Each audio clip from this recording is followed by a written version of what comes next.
నియోజకవర్గంలో మా పార్టీ నాయకులకు సంబంధించినటువంటి ప్రైవేట్ కార్యక్రమం ఉంటే ఇక్కడికి రావడం జరిగింది.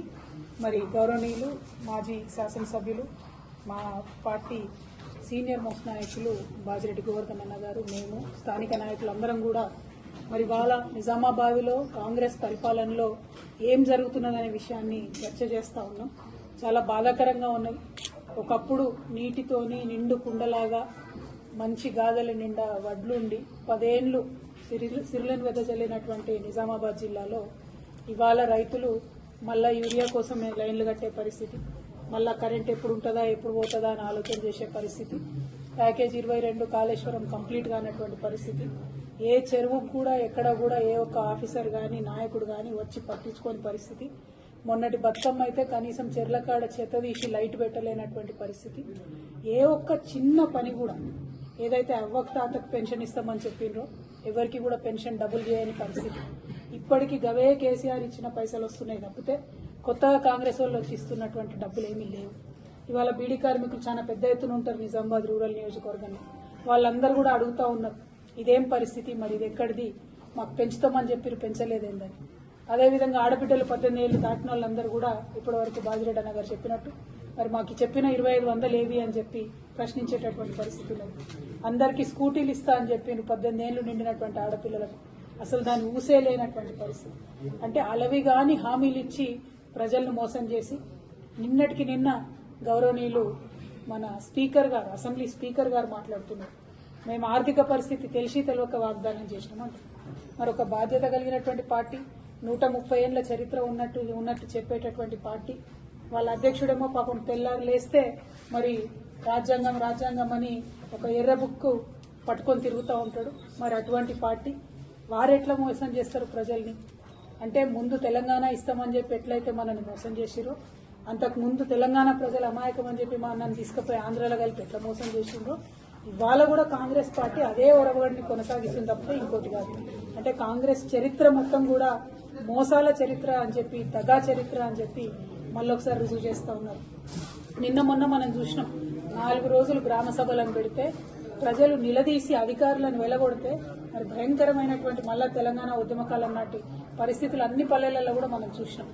ఇంతకు చేసింది ఏందయ్యా అంటే 4 రోజులు పెట్టిండ్రు, వాళ్ళ ఇష్టం వచ్చిన పేర్లు చదివిండ్రు, భూములు ఉన్న వాళ్ళకే మన ఇండ్లు ఇచ్చేటటువంటి పేర్లు చదివిండ్రు, రైతు బంధు అని చెప్తే ఎవరికి వస్తుందో ఎందుకు వస్తుందో అర్థం కానటువంటి పరిస్థితి, రేషన్ కార్డు అంటే ఎవరికి ఇస్తున్నారో అర్థం కానటువంటి పరిస్థితి, భయంకరంగా ఎక్కడో సెక్రటేరియట్ లో ఏసీ రూమ్లలో కూర్చొని చేసిన లిస్టును తీసుకొచ్చి ఊర్లలో చదివి పేద ప్రజల నోట్లో మట్టి కొట్టేటటువంటి ప్రయత్నం కాంగ్రెస్ పార్టీ చేసింది.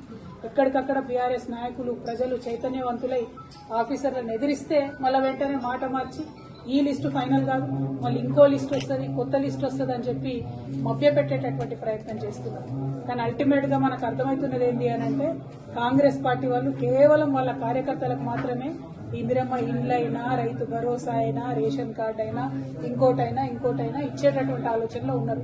ఈ వాస్తవాన్ని తెలంగాణ ప్రజలు ఎంత తొందరగా గమనిస్తే అంత మంచిది.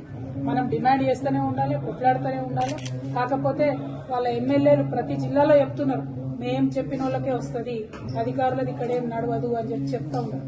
అదే కేసీఆర్ గారు మీరెవ్వరు కూడా ఇన్వాల్వ్ కాకండి, మా ఎమ్మెల్యేలని కానీ మంత్రుల్ని కానీ ఎవరిని కూడా ఇన్వాల్వ్ కానియకుండా కలెక్టర్ గారిని పెట్టి పారదర్శకంగా చిట్టీల సిస్టంలో తీసి నిజంగా పేదవాళ్లకు అన్ని పథకాలు ఇచ్చేటటువంటి ప్రయత్నం చేసినాం. మేము అనేక సార్లు కేసీఆర్ గారిని అడిగినా కూడా లేదు, మా రైతన్నలకు డైరెక్ట్ గా డబ్బులు పడాలి, మా బీడీ కార్మికులకు డైరెక్ట్ గా డబ్బులు పోవాలి, అవసరమైన వాళ్ళని మనం ఆదుకోవాలి అని చెప్పి కోట్లాది రూపాయల సీఎం రిలీఫ్ ఇచ్చినటువంటి పరిస్థితి. ఇవాళ ఒక్క ఊరికి సీఎం రిలీఫ్ వచ్చిన పరిస్థితి లేదు, ఇవాళ ఒక్క ఊర్లో రేషన్ కార్డు వచ్చిన పరిస్థితి లేదు. ఇటువంటి పరిస్థితులు ఉంటే మరి తెలంగాణ ఒక 100 ఏళ్లు వెనుకపోతుంది తప్పితే ముంగట పడుతున్నటువంటి పరిస్థితి కనబడతలేదు. ఉదాహరణకు మన దర్పల్లిలో చూసుకుంటే మొత్తం మొన్న ఇక్కడ ఈ మండలానికి అంతటి కలిపి దర్పల్లిని మన విలేజ్ గా ఒక మోడల్ విలేజ్ గా తీసుకోవడం జరిగింది. అందులో 1950 మందికి ఇప్పుడు వీళ్ళు రైతు భరోసా ఇచ్చారు. కనీసం ఇంతకు 80% ఎక్కువ మేమున్నప్పుడు రైతు భరోసా ఇవ్వడం జరిగింది. అంటే కేసీఆర్ గారు ఇచ్చిన దాంట్లో 10% మంది రైతులకు కూడా మీరు ఒక మండలంలో రైతు భరోసా ఇవ్వకుండా మేము మొత్తం ఇచ్చేసినాం అయిపోయింది అని చెప్పి మభ్యపెట్టేటటువంటి ప్రయత్నం ఏదైతే చేస్తా ఉన్నారో దీన్ని మేము తీవ్రంగా ఖండిస్తా ఉన్నాం. అంతేకాదు దారుణం, మళ్ళీ రోజొక్కటి చూస్తున్నాం, ఇవాళ మేము వస్తుంటే తొవ్వంట ఎల్లారెడ్డిలో అక్కడ మళ్ళా పాపం పిల్లలు 12 మంది విషాహారం తిని హాస్పిటల్కి పోయిన పరిస్థితి. అంటే కనీసం కేసీఆర్ గారు పెట్టిన స్కూళ్లు కూడా నడుపుకోలేకపోతున్నటువంటి పరిస్థితి ఈ ప్రభుత్వాన్ని చూస్తా ఉంది. కాబట్టి ప్రెస్ మిత్రులందరి ద్వారా నిజామాబాద్ జిల్లా ప్రజలందరూ మీరు చైతన్యవంతమైనటువంటి ప్రజలు, రాజకీయంగా బాగా మీకు అవగాహన ఉన్నటువంటి ప్రజలు కాబట్టి ఎక్కడికక్కడ కాంగ్రెస్ పార్టీ నాయకులను మన హక్కుల కోసం అడగాల్సినటువంటి అవసరం ఉన్నది.